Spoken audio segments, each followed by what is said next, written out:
नमस्ते। आज फिर मेरे साथ एक बार डॉक्टर अरुण कुमार जी हैं।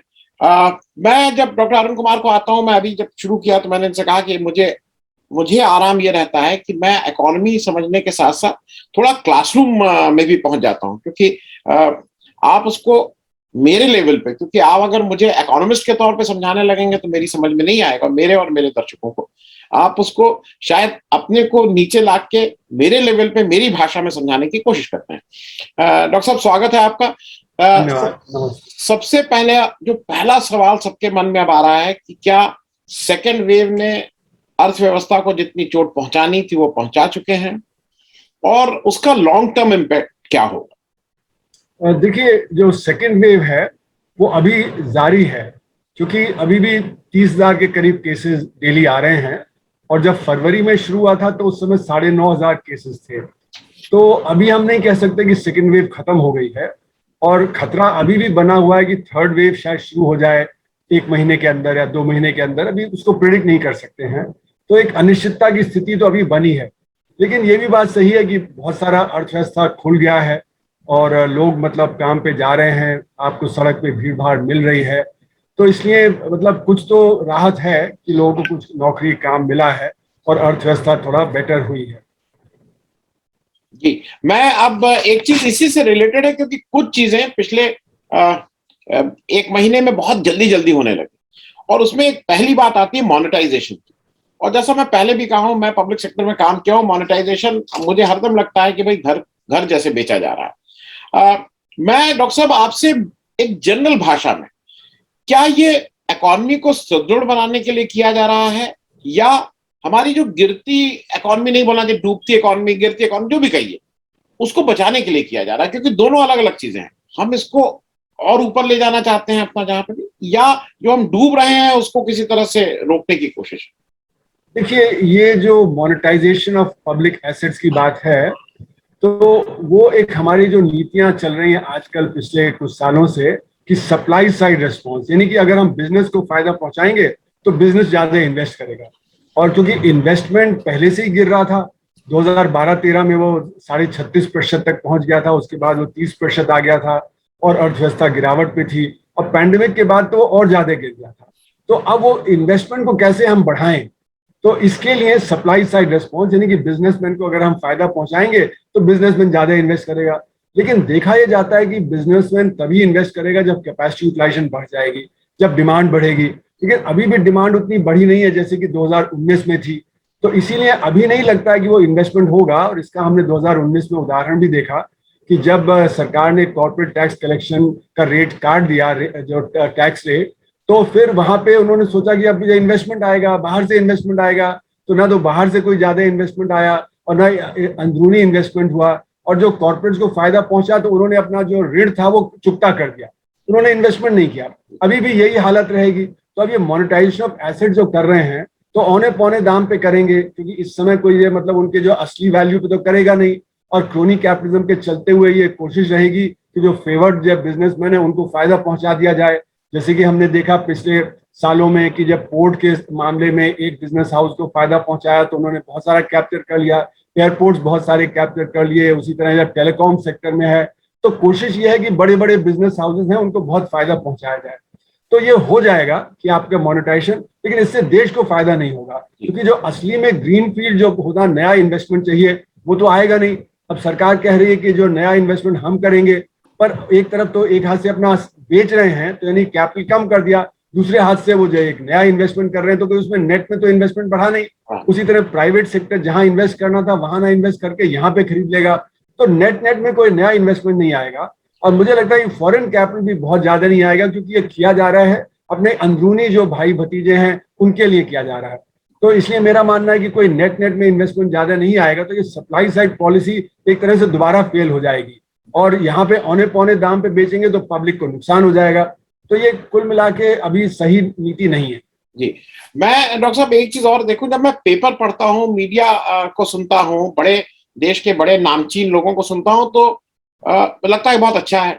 जब मैं गांव जाता हूं और वहां की हालात देखता हूं और वहां की दुर्दशा देखता हूं तो लगता है बहुत खराब है। अब आरबीआई फोरकास्ट करती है, वो कुछ विभिन्न पैरामीटर्स को लेकर जीडीपी की बात करती है। फिर एक National Council of Applied Economics Research करती है। फिर एक Ministry of Statistics and Programme Implementation कुछ करता है।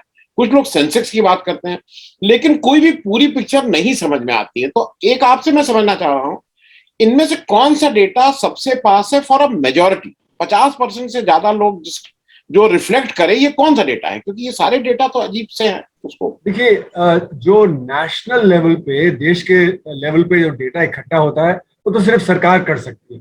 बाकी कोई और एजेंसी, एनसीआर नहीं कर सकती है, आरबीआई नहीं करती है, एशियन डेवलपमेंट बैंक नहीं करता है, वर्ल्ड बैंक नहीं करता है। वो सब सरकार के डेटा पे निर्भर करते हैं। तो जो मॉस्पी है वही सरकारी डेटा देती है। लेकिन चक्कर ये है कि हमारा जो असंगठित क्षेत्र है उसका डेटा तो 5 साल में एक बार आता है, और अभी 2020 में आना था तो वो किया नहीं सरकार ने डेटा इकट्ठा। तो ये जो मान लिया जाता है कि जिस रफ्तार से संगठित क्षेत्र चल रहा है उसी रफ्तार से असंगठित क्षेत्र चल रहा है। तो जैसे आपने गांव की बात की, तो आप इंडस्ट्री है जो संगठित क्षेत्र की है वो तो अच्छा कर रही है, प्रॉफिट कमा रही है खूब। उन्होंने मतलब जो दाम बढ़ा दिए हैं और उनका प्रॉफिट हो रहा है क्योंकि वेजेस उन्होंने कट कर दिए हैं। तो वो जो यहाँ पे आपको हालात दिख रहे हैं वो गाँव में नहीं दिखेंगे, क्योंकि गाँव में तो असंगठित क्षेत्र काम करता है। या अगर आप किसी जो स्लम में चले जाएं तो वहां पे असंगठित क्षेत्र वाले हैं, वहां पे हालात बुरे हैं।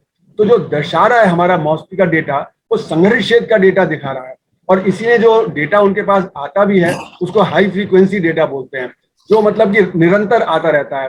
तो जैसे कृषि है, उसमें मान लेते हैं कि टारगेट फुलफिल हो गया, जबकि टारगेट फुलफिल हुआ या नहीं हुआ वो अभी हमें पता नहीं है। उन्होंने मान लिया कि जो हमारा टारगेट था फुलफिल हो गया, तो वो डेटा भी एक तरह से पूरी तरह सही डेटा नहीं है। फिर वहां पे अगर जब उत्पादन हुआ भी तो उनको दाम क्या मिला, अगर उसको दाम कम मिला तो उसकी आमदनी कम हो जाएगी। और यही इस समय दिख रहा है। जैसे आंध्रा से मुझे खबर आ रही है कि पपीता है बहुत ज्यादा हुआ तो उसका दाम क्रैश कर गया, मौसमी का दाम क्रैश कर गया, टमाटर का दाम क्रैश कर गया। तो उत्पादन ज्यादा होते हुए भी उसकी आमदनी कम हो गई तो उसके हालात बिगड़ जाएंगे। तो किसानी में हालात बिगड़ रहे हैं इसलिए क्योंकि दाम जो कम है, दाम उनको मिल नहीं रहे जो उनको मिलने चाहिए।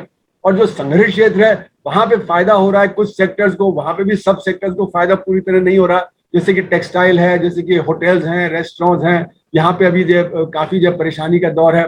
तो कुछ ही सेक्टर्स का डेटा आगे करते हुए सारी पिक्चर बना दी जाती है और कह दिया जाता है कि अब सब कुछ ठीक ठाक हो गया है।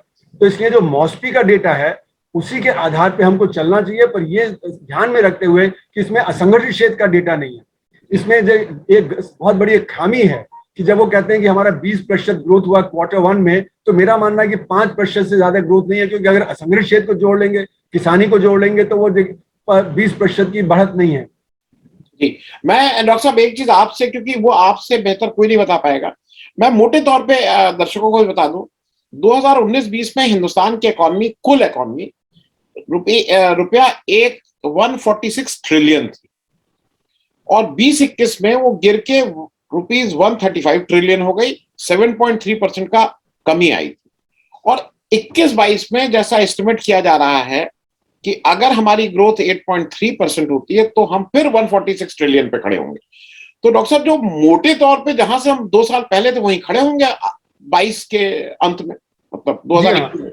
बिल्कुल आपने सही कहा कि जो गिरावट हुई थी उसको अभी तक हम पूरी तरह खत्म नहीं कर पाए। और दूसरी बात यह है कि इन 2 सालों में भी हमको 4% तो बढ़ना ही चाहिए था हर साल, यानी कि 8% वो कम है, और 7.5% ये तो इसलिए कि मतलब अर्थव्यवस्था करीब 15-16% कम है पोटेंशियली जो होनी चाहिए थी उससे। तो यहाँ पे सिर्फ 7.5% की बात नहीं, इसलिए हम उस लेवल पे नहीं आए हैं जैसे कि 2019-20 का हम मानते हैं कि 2019-20 में जो दशा थी वही आज है, वो आज नहीं है। आज उससे हम 16-17% कम पे हैं। और सवाल ये उठता है कि अभी भी जो अनिश्चितता का दौर है, इसके चलते हुए क्या कंज्यूमर कॉन्फिडेंस वापस आ गया है, क्या जो बिजनेस का कॉन्फिडेंस वापस आ गया है? तो आरबीआई के आंकड़े बताते हैं कि अभी भी कंज्यूमर कॉन्फिडेंस 55 पे था, जबकि जो पहले 1 साल पहले वो 105 पे था। तो यानी कि आधा है कंज्यूमर कॉन्फिडेंस।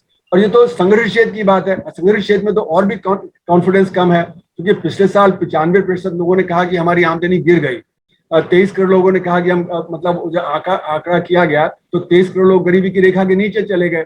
तो कुल मिला के स्थिति वो नहीं है जो 2019-20 की थी कि डिमांड उतनी हो गई है, कैपेसिटी यूटिलाइजेशन उतना ही हो गया है, इन्वेस्टमेंट बढ़ जाएगा। तो ये स्थिति आने में मुझे लगता है कि 1-1.5 साल और लगेगा।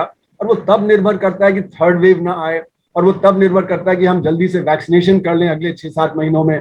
और अगर ये नहीं होता है तो फिर वो स्थिति नहीं आएगी जो 2019-20 की थी जो आपने बताया। और जो आपने आंकड़े दिए वो रियल मतलब जो इन्फ्लेशन से डिफ्लेट करके है। अगर असली में देखें तो 200 लाख करोड़ की अर्थव्यवस्था थी, और 200 लाख करोड़ की अर्थव्यवस्था जब गिरी तो वो फिर 180 लाख करोड़ की हो गई, और असंगठित क्षेत्र का जोड़ ले तो 160 लाख की हो गई, यानी कि उसमें 30% की गिरावट आ गई। और अब उस 30% से हमें बढ़ना है, देखना है कि हमारा असंगठित क्षेत्र कितना करता है, हमारा कृषि कितना कर पाता है। तो ये जो सरकारी आंकड़े हैं वो सिर्फ संगठित क्षेत्र के आंकड़े हैं। जी जी।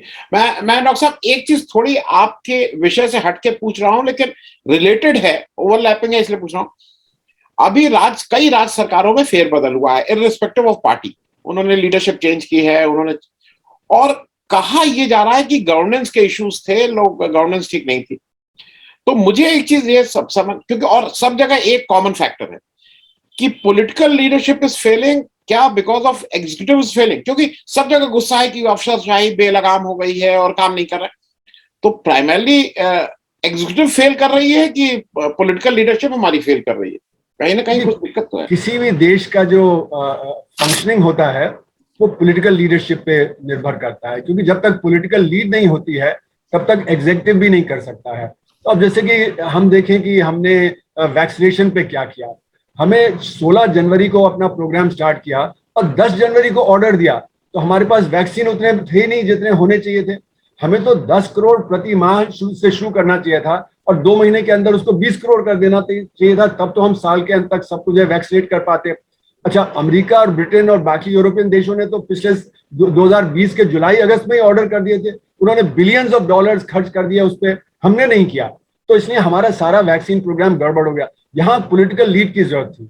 उसी तरह हमने जो सुपर स्प्रेडर इवेंट्स होने दिए, हमने इलेक्शंस होने दिए, हमने महाकुंभ होने दिया, बाकी और जो फेस्टिवल्स वगैरह थे, तो ये पॉलिटिकल डिसीजन है। इसमें एग्जीक्यूटिव तो तब कर सकता है जब आपकी पॉलिटिकल डिसीजन सही हो, कि तो एग्जीक्यूटिव क्या एक्सिक्यूट करेगा। दूसरी बात ये कि जैसे वैक्सीनेशन है उसमें स्टेट्स का रोल ज्यादा होना चाहिए था, ओवरऑल एलोकेशन सेंटर का होना चाहिए था, स्टेट्स को अपना रोल प्ले करना चाहिए था। स्टेट्स में लीडरशिप को पता नहीं था कि वो क्या करे, क्योंकि उनको जो एलोकेशन नहीं हो रहा था। तो इसलिए मेरा मानना है कि ये पॉलिटिकल लीडरशिप का फेलियर है, और इस समय जो किया जा रहा है वो एक तरह से कॉस्मेटिक चेंज कर रहे हैं कि हमने लीडरशिप बदल दी स्टेट्स की, वहां पे चीफ मिनिस्टर बदल दिया जिससे कि एक नया चेहरा आ जाए, तो जो गुस्सा था लोगों के बीच में वो गुस्सा थोड़ा कम हो जाए कि अब तो हम कुछ कर रहे हैं। तो ये पॉलिटिकल मैनेजमेंट सारा हो रहा है, और इसमें एग्जीक्यूटिव को हम ब्लेम कर सकते हैं, लेकिन प्राइमरी जो ब्लेम है वो तो पॉलिटिकल लीडरशिप का ही है।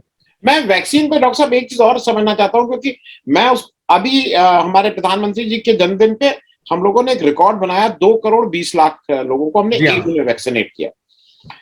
उसका एक अलग अलग लोगों का है, कुछ लोगों का है कि पहले दिन कम कर दिया था फिर ज्यादा कर दिया था, वो अलग इशू है। मैं दूसरे ढंग से इसको देख रहा हूं। इसका मतलब यह है capacity to vaccinate 2 crore 20 lakh लोग एक दिन में, और आपकी अगर ये कैपेसिटी यूटिलाइजेशन नहीं हो रहा है तो आप कहीं ना कहीं उसकी कॉस्ट पे कर रहे हैं, अंडर यूटिलाइजेशन।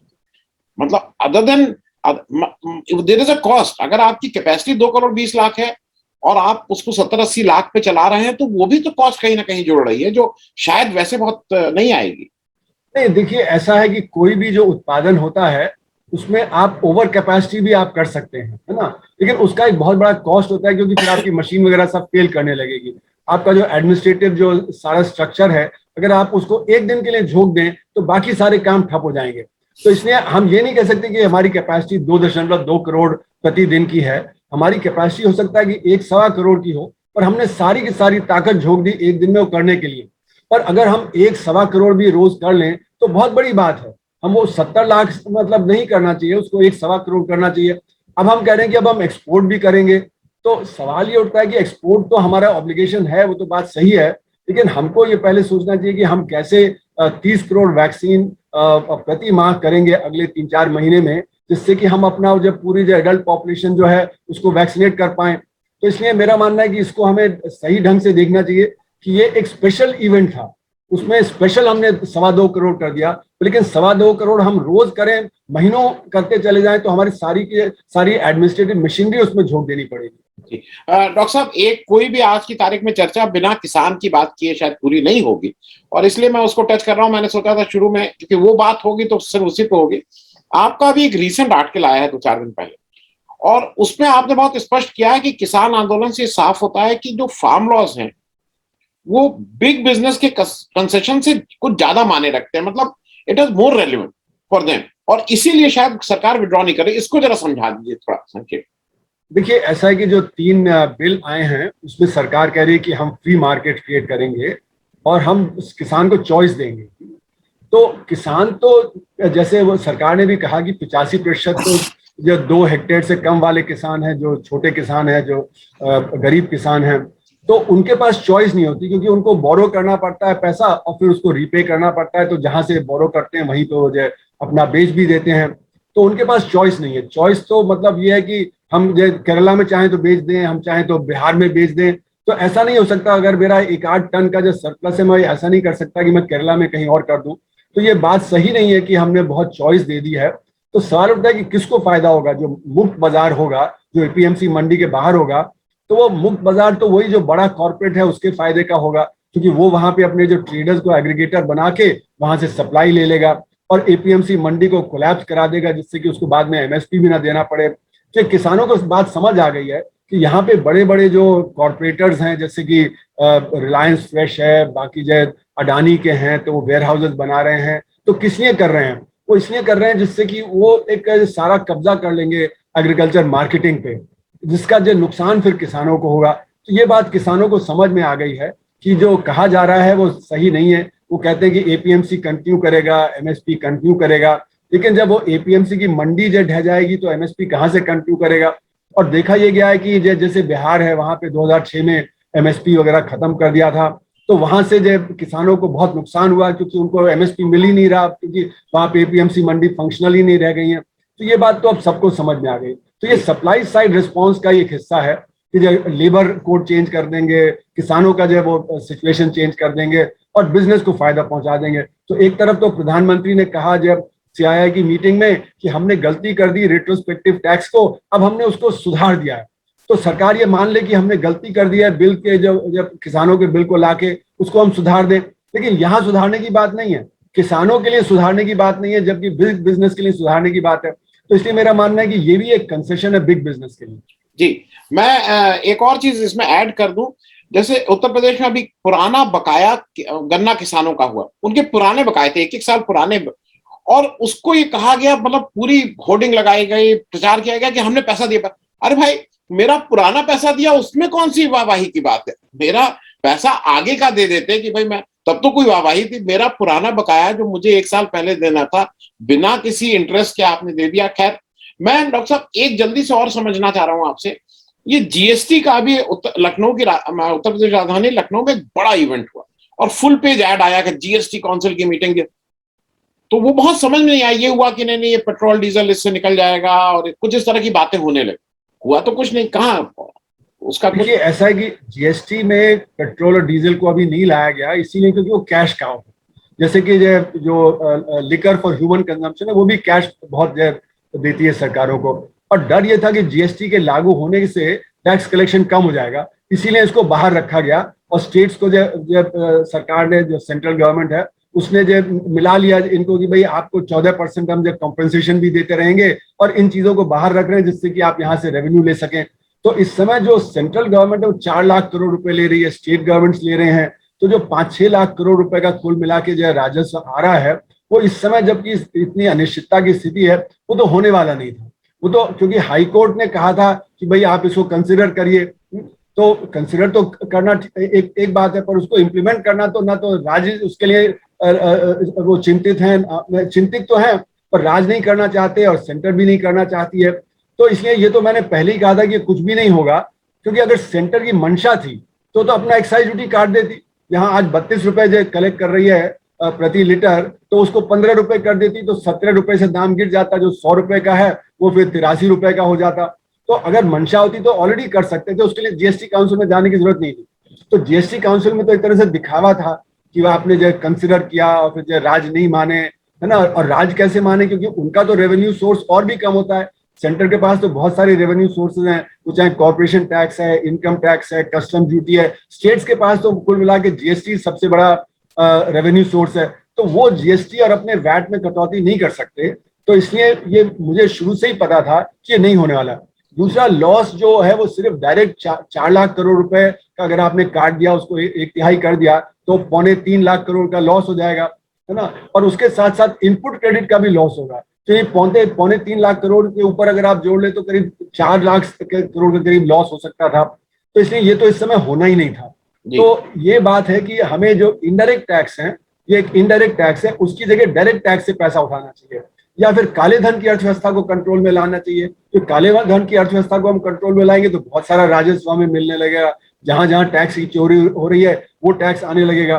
तो इनडायरेक्ट टैक्स कम करना चाहिए, डायरेक्ट टैक्स बढ़ाना चाहिए और ब्लैक इकोनॉमी को कर्टेल करना चाहिए। जी डॉक्टर साहब, ये काले धन की आपने बात कही, उसी से खत्म करूं मैं अंतिम प्रश्न।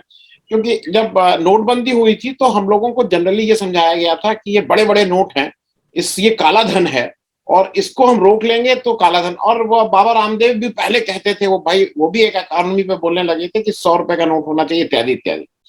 ये भी बताया गया था कि अमेरिका में केवल $100 से बड़ा नोट नहीं है, इसलिए ये हो। काले धन, आप नोटबंदी के बाद आपने 1000 का नोट बंद किया, 2000 का चालू कर दिया। आपने फिर कहा कि डिजिटल ट्रांजैक्शन होगा, ये सब नहीं, लेकिन जो कैश है वो प्री नोटबंदी से ज्यादा कैश इस समय मार्केट में सर्कुलेट कर रहा है। तो मतलब मेरे जैसे एक आदमी के लिए, जो आम आदमी है, उसकी समझ में नहीं आता कि सरकार एक तरफ कहती है काला धन बंद करेंगे, 1000 का नोट बंद हो जाएगा, छोटे नोट हैं तो 2000 का नोट कर देती है, डिजिटल वो करेंगे। तो ये क्या है गोरख धंधा? देखिए, धारणा ये है कि ब्लैक का मतलब कैश, कि अगर आपके पास कैश है तो ब्लैक है। ये सही नहीं है।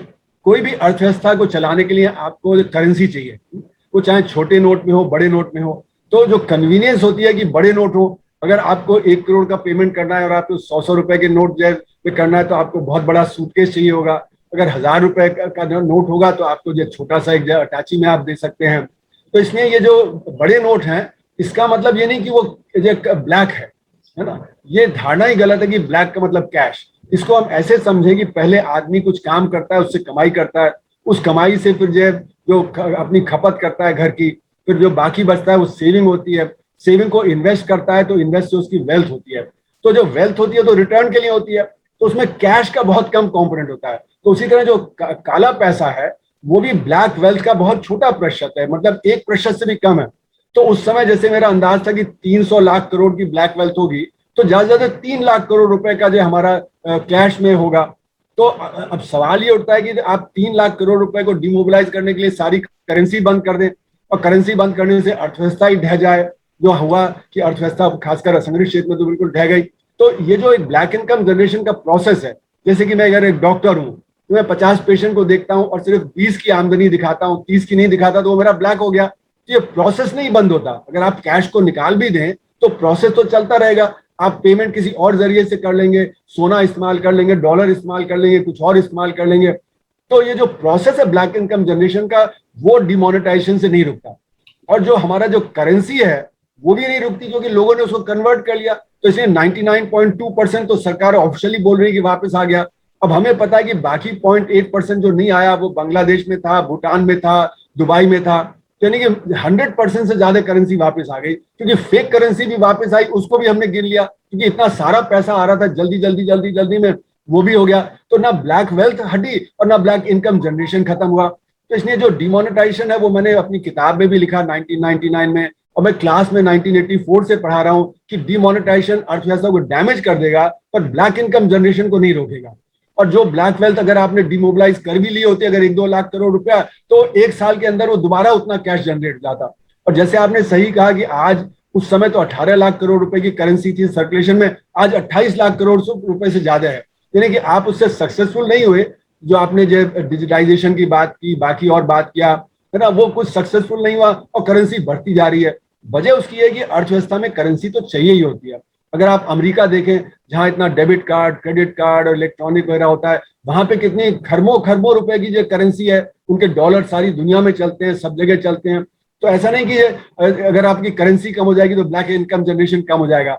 नाइजीरिया में उनके जीडीपी का महज 1.5-2% कैश में होता है, और बहुत करप्शन है वहां पे। और जापान में जहां पे करप्शन बहुत कम है, वहां पे 18% जीडीपी का कैश है। तो वहां पे नहीं है। तो इसलिए कैश का डायरेक्ट कोई लिंक नहीं है ब्लैक इनकम जनरेशन से। ब्लैक इनकम जनरेशन तो एक प्रोसेस होता है, वो प्रोसेस को रोकना जरूरी है, और उस प्रोसेस को रोकने के लिए पॉलिटिकल विल चाहिए होती है।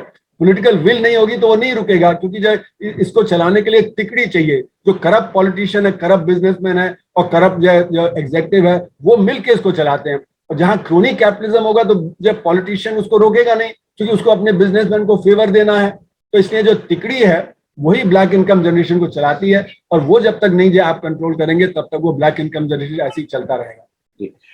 Thank you so much Arun भाई साहब फॉर ज्वाइनिंग अस। बहुत सी नई चीजें पता लगती हैं, नए ढंग से वो होता है। थैंक यू सो मच, बहुत बहुत धन्यवाद।